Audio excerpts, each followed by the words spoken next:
So a sequel to a movie that I've never even heard of, and obviously never seen the original. Okay, why not?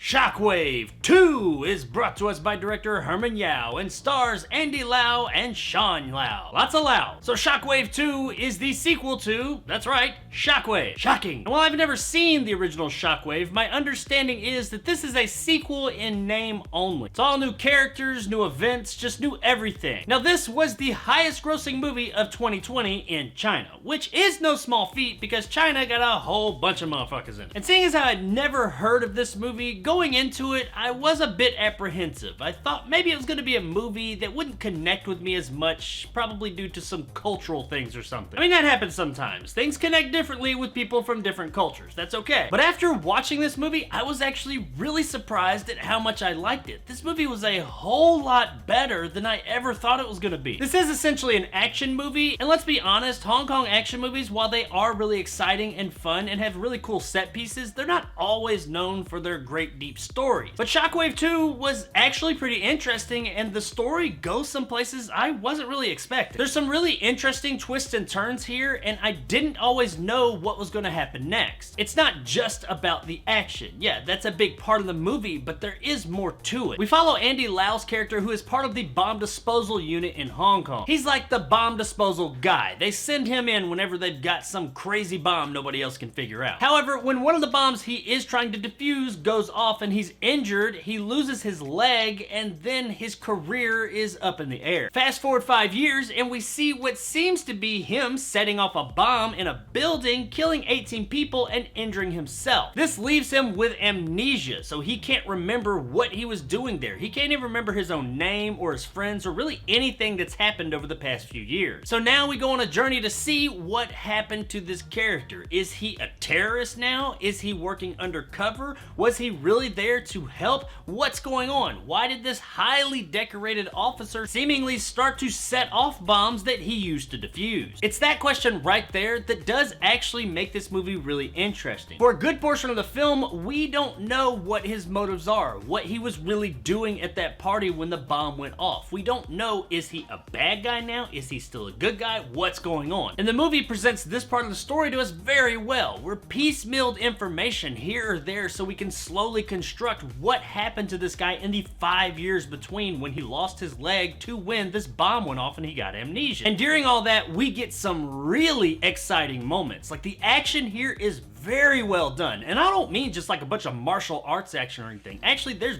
very little of that. But the chase scenes in cars and on foot, the ticking time bombs, like literally going down in this movie, there are some really tense, exciting moments throughout this film that lead to an extremely satisfying ending. All the performances are really solid here too, and Andy Lau shows us why he is one of China's best actors. The guy is damn good in this movie in the physical aspects as well as the dramatic. I really liked what they did with some of the characters, the road that they went down with some of them, because many movies just wouldn't have the balls to do what they did here. It's very KOTOR in that way. If you know what that is, then you know what I'm talking about. What I also liked about these bold choices they made is that they never cop out. The choices that their characters in this story have made, they have consequences and they have to live with those consequences. The movie's also got some really high production values. Like, this shit looks real good. I guess I was surprised because I just never heard of this movie and it looks so damn good, but you can definitely see there was some money put into this thing. And that goes for the effects as well. There are quite a few effects in this movie and they all look great. Now, there are one or two slip-ups here or there, but for as many effects that are in this movie and as grand as some of them are, it's okay. Overall, these are some damn good looking special effects. Guys, Shockwave 2 was a really exciting, fun ride that kept me guessing all the way to the end. It has some really interesting characters, some great effects, and the story goes places I just wasn't expecting. I can absolutely see why this was the highest grossing film of 2020 in China, and it is totally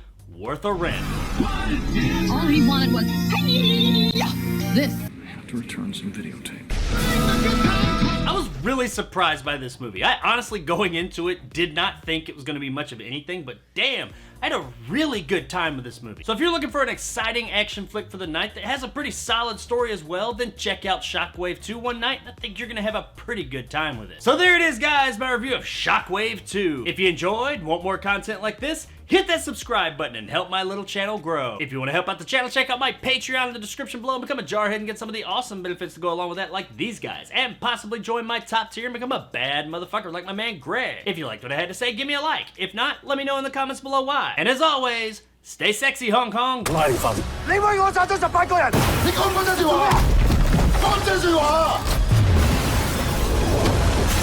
Given how successful this movie was in China last year, I wouldn't be surprised if at some point in time someone has uttered the words remake. And please, just don't. Just leave this movie alone. It does not need a remake. Don't do an English language remake of this movie. If you want to see this movie, just watch this version. There is no need for a remake. There is nothing that can be done any better. This movie is really great on its own. Don't be afraid of those little words at the bottom of your screen. It's okay. That's your language. You can read them. Don't worry. I'm here for you. It's okay. Reading is fundamental.